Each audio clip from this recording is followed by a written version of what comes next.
A force given as a vector, which is 6ti plus 9j, acts on a particle of mass 3 kilograms. Given that the particle has initial velocity of minus 7j at the origin, find the velocity and displacement when t is equal to 4. Okay, so if you use Newton's second law, which is that force is equal to ma, and then in terms of vectors, that will be the vector force of here is equal to the mass times the acceleration vector. So if we write down 6ti plus 9j is equal to 3 times the acceleration, then the acceleration vector will be 1/3 of 6ti plus 9j, which gives me 2ti plus 3j. Now, to get the velocity vector from the acceleration vector, we have to integrate it. So integrating, we just integrate each component separately. So setting up the integral, the velocity vector will be the integral of 2ti plus 3j with respect to t. Make sure you write down the correct notation, very important in an exam. So integrating that, we're just going to get t squared I plus 3tj, and then we have to add in a constant. But we're told that the initial velocity is minus 7j, so when t is equal to 0, the vector velocity is minus 7j. So we can say that minus 7j is equal to 0 squared I plus 3 times 0j plus c. Obviously that means that c is equal to minus 7j.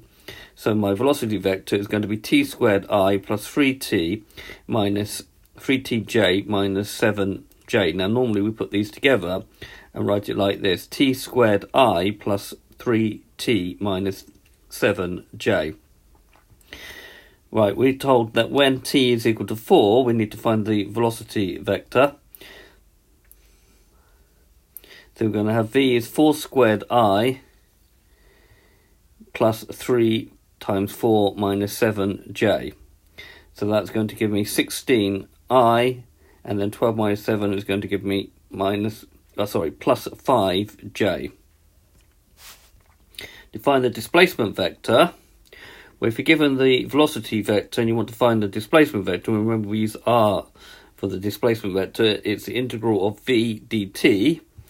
So r will be t cubed over 3i, and this we'll just do separately, so it's 3t squared over 2 minus 7tj, plus another constant which we'll now call k. But we're told that the particle starts at the origin, hence when t is equal to 0, r is equal to 0. So if we put 0 in, you don't really need to do this, but you can, plus 3 over 2, 0 squared minus 7 times 0 plus k, that's going to give that k is equal to 0. So the displacement vector is going to be t cubed over 3i plus 3t squared over 2 minus 7tj. Now, when t is equal to 4, r will become 4 cubed over 3i plus 3 times 4 squared minus 7 times 4j. So that's going to give me 64 over 3i.